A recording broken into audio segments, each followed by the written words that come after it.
everybody!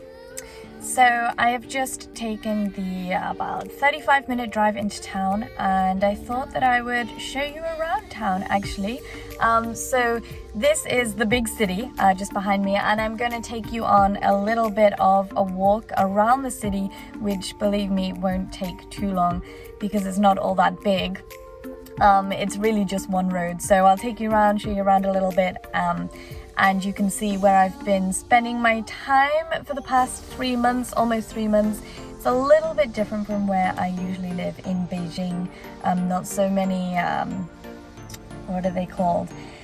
Not so many skyscrapers, but yeah, it's definitely a different vibe, so I'll show you around. But I just want to tell you a little bit about Tonga's capital city. So we're currently on the island Tonga, and this is the main island of Tonga, I guess. So it's in the very south. It's actually the most southern island in Tonga, and it's an island group. So you've got Tonga, and then just above it you have Hapai. And actually I went there a couple of days ago, so wait for the video on that. And then right at the top you've got an island group called Vava'u. It takes about 24 hours by ship to get from Tonga to Vava'u. It takes about 12 hours to get to Hapai. And then even further northeast, you have an island group called the Niues. And there's, I don't know if there's ships that go there. There is sometimes flights that go there. Anyway, I won't be venturing out to the Niues. I may hit up Vava'u though, and I did hit up Hapai. So the Tonga island group is made up of several islands. Quite a few of them very close, but Tonga is the main island in the group, and it is home to the capital city of Tonga, which is called Nuku'alofa. So Nuku'alofa has a population of around 25,000, which is almost a third of the entire population of Tonga.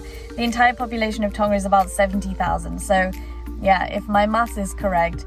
Anyway, a lot of people live here, which makes, you know, I can't believe I'm saying this, but the city does kind of have a buzz to it and stuff like that. Not what I'm used to, but definitely it gets busy of a weekend and there's lots going on and stuff. So Nuku'alofa sits about kind of in the north of the Tonga island, and the city is just in a bay near the port. So there's 2 ports here of ships that come in, so cargo ships and then also passenger ships.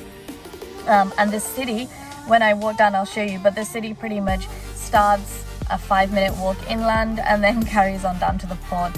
And then you've got some fish markets and stuff like that down at the port. But the main city area sits just inside of the water. And the port just at the bottom of the town is actually where Captain Cook of the UK arrived in 1777, so quite a long time ago, but it took a little bit of time for Tonga to make the history books. I think its first mention was in 1810, and then later on the second mention of Tonga in the second book about Tonga is actually by a guy called Mariner, and he's interesting because, stay with me here,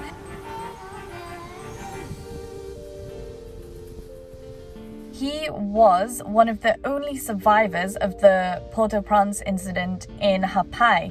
Now, I'll talk about that in my different video, but basically what happened is a ship arrived on Hapai Island, I think a trading ship, and the natives there, they attacked the ship and basically killed everyone on board, apart from, I think, about 4 or 5 people.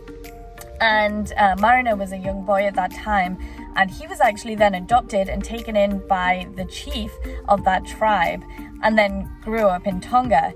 Now, they let him go back to the UK a few years later, and then he continued to write about Tonga. So he's quite an interesting guy, and I go to the Port-au-Prince kind of beach area and memorial area when I go to Hapai. It's very interesting. So I was pretty interested to find out that. Anyway, without further ado, let's go and take you around the big city. Let's go.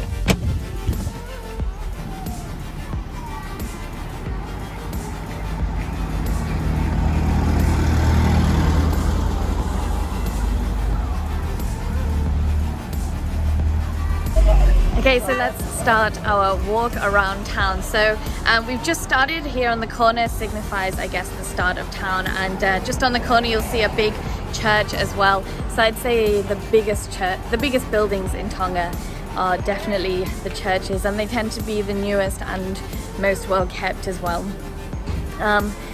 So when I first arrived here, there was no one on the street, and believe it or not, this is what town looks like when it's reasonably busy. It's been a lot more chilled out. On a Sunday it's almost completely dead, but over a weekend it gets a bit more lively. But this is a pretty busy town, but it did not look like this when I first arrived. So when I first arrived, it was the same day that Fiji declared its first case of coronavirus, and from then on the city went into lockdown. You know, there was no one on the street, there's no cars. Like, look how many cars. So when I first got here, the locals didn't want anything to do with me, which is, you know, fair enough. And there was nothing open. Everything was closed and there was no one really on the streets. So I got a very cold first view of Tonga when I first arrived here. And actually, just behind me right now is where I first stayed. So it's called Village Backpackers. So that's a hostel where I first stayed for the first few days. And then hotels, hostels, they started to close down, so I needed to find something else. So just behind me you can see hot pizza and super scooper on this main road, and in the capital city. These are the two main things that you'll see: pizza and ice cream. Tongans love pizza and ice cream. So apart from the few pizza and ice cream shops, we've just found another one, Top Pizza. So apart from the few ice cream and pizza shops, there's also, on this main street, there's also, I think, around 2 or 3 cafes. I have my favorite one that I always go to. There's lots of shops that are mainly like this, pretty much all Tongan shops, these Chinese owned ones. And there's 3 different bars as well. And since they lifted the curfew until 11 p.m, I'm gonna try those out tonight and I will show you what it's like. Off the side, so this is the main road in Nukualofa, but off the side, down these side roads, there's some more bits and bobs, nothing big, nothing noteworthy, just a few more restaurants. There's a Korean restaurant just down the road, and some other restaurants. But generally, this is really where everything, this is really where everything goes on in Nuku'alofa, the capital city. And these are probably on my right and left right now. Just try not to get run over. So what you can see on my right and left right now, these are probably the 2 biggest buildings in terms of height that are fairly new in Tonga. Obviously there's the Royal Palace and stuff, which the end of this video will show you, but there's the Royal Palace, and that's a lot bigger. But these are 2 Chinese builds, and it's really as high up as it gets. Usually most homes are, I guess, 1 or 2 stories, mostly bungalows though, 1 story. And the highest up you get of a building is like 2 stories. So those are the big ones. Again, a little bit different from what I'm used to. Just to the left of me right now are the 2 bars I was talking about. We've already walked past one.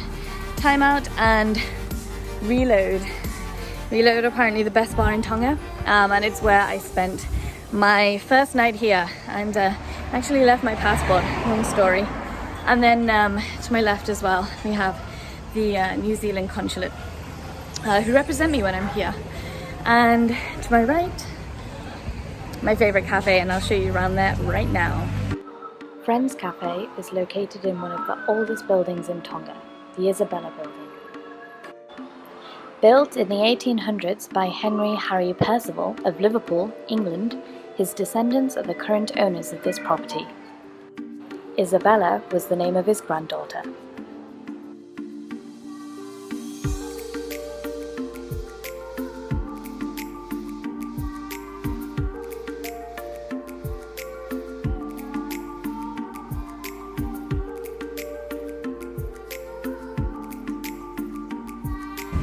So as we keep walking, To my left we have a little house full of useful things such as Tonga Post, Fiji Airlines, and another coffee shop.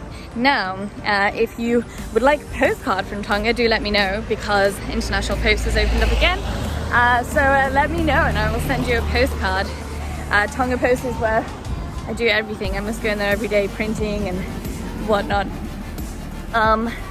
It's funny, like if you want to do anything, if you want anything done, then it's like you don't go on the internet, you don't call up somebody, you just go and do it. So I've been into Fiji Airlines a few times, Air New Zealand, stuff like that, trying to get out. Still not managed it. So we're approaching the end of town now. Like you can see behind me, this is the street that we just walked down. And just in front of me is the port. But two very interesting buildings to my left and right before we get to the port are on my right hand side. This is the administrative building, and you can have a look. It's pretty grand. And this is where I need to go if I for visa extensions, stuff like that. And I guess any admin stuff, any country admin stuff, whatever countries do, all goes on in this rather beautiful building. And then to the left of me, a little bit more important, we see the Royal Palace. I don't know if you can see it just behind that sign there. That is the Royal Palace. Unfortunately can't go in. I tried, but hey, that is the Royal Palace right there. And just in front of me, if I turn around a little bit, this is the sea. This is the port already.